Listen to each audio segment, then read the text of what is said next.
30 साल पहले 40 साल पहले जो बुजुर्ग यहाँ बैठे हैं वो जानते हैं कि जाटव समाज अपना पूरा वोट हाथ के पंजे पर देता था।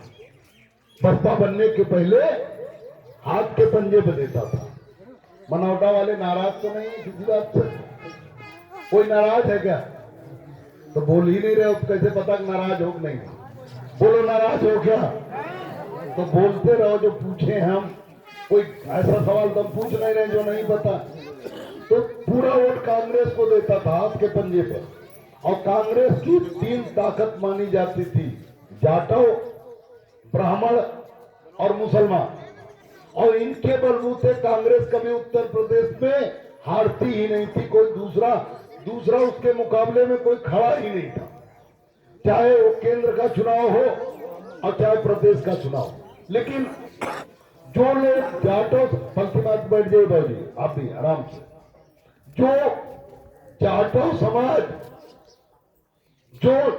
समाज कांग्रेस को वोट दे के मजबूत किया, उन्हें बसपा की कांग्रेस की सरकार बनने के बाद उनके वही लोग जो लोग उसके वोट से विधायक बनते थे, वही लोग, वही अगड़े हिंदू, वही ठाकुर ब्राह्मण जो कांग्रेस में विधायक बनते, मंत्री बनते, सांसद बनते थे, वही उसकी पिटाई करते थे, वही उसकी बहन बेटियों के साथ बुरी नजर डालते थे और वही लोग उसका खेत भी कब्जा कर लेते थे। उसे कुछ नहीं मिला। लेकिन जब जाटव समाज को एक गरीब व्यक्ति मान्यवर कांसीराम साहब, उसे गांव-गांव प्लास्टिक का झंडा लेके, अच्छा झंडा भी नहीं था उनके पास, प्लास्टिक का झंडा लेके साइकिल पे लगा के 10-10, 20-20 लड़कों के साथ गांव-गांव घूमे और उसे समझाया कि तुम अपना वोट इस झंडे के साथ दे दो। हाथी चुनाव निशान और नीला झंडा। उन्होंने कहा इसी नीले झंडे के नीचे एकजुट हो जाओ। तुम्हें जो लोग सताते हैं वही लोग तुम्हारा पैर पकड़ेंगे।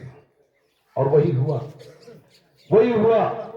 जब जाटव समाज का वोट एकजुट हुआ तो जिला पंचायत बनने के लिए, प्रधान बनने के लिए, विधायक बनने के लिए, सांसद बनने के लिए ठाकुर ब्राह्मण, जिसे बहन जी उस समय या बसपा के लोग, बहन जी भले नहीं गाली दी हो, लेकिन बसपा के नीचे के लोग गाली दिया करते थे कि तिलक, तराजू और तलवार इनको मारो, झूठा था।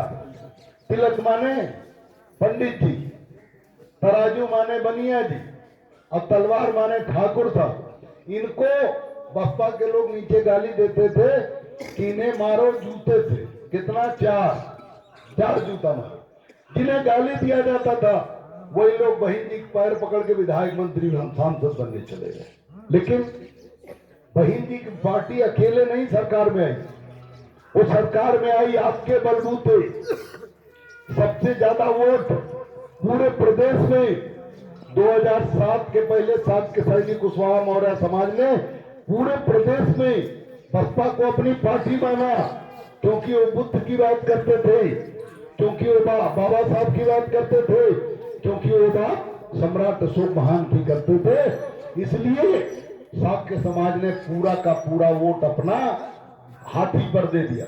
और हाथी इतनी मजबूत हुई, बहन जी जब चाहती थी इनका टिकट है, जब चाहती थी उनका टिकट। पूरे बहन जी प्रचंड बहुमत से सरकार में आई, कई बार मुख्यमंत्री बनी। और जाटव समाज का और हुआ हो गया कि सिपाही, दरोगा, गुंडा, बदमाश किसी की हैसियत नहीं थी कि उनकी तरफ उंगली उठा सके या उनकी तरफ देख भी सके। जमीन कब्जा करना, उनकी बहन बेटियों के साथ अन्याय करना तो बड़ी दूर की बात है। गलत बोल रहा हूं क्या? बोलो गलत बोल रहा हूं। लेकिन वही जाटव समाज, वही बहुजन समाज पार्टी की सरकार बनी, बहन जी के सरकार में सबसे बड़ा वोट हमारा था, क्योंकि उनकी बिरादरी का वोट उत्तर प्रदेश में 15% है और उतने के आसपास 14% हमारा भी शाक्य सैनिक कुशवाहा मौर्य का था। ये दोनों वोट मिलता था। बहन जी 29% पहुंच गई और उसके बाद प्रत्याशियों को वोट लेके 35-36% पहुंचकर पूरे प्रदेश में उन्होंने सरकार बनाया। लेकिन बहन जी जब मुख्यमंत्री बनी तो उन्होंने 3 बड़े काम किए, बाकी काम तो सड़क नाली खरंजा एक्सप्रेस वे, लखनऊ आगरा से दिल्ली तक एक्सप्रेस वे बनवाया, नोएडा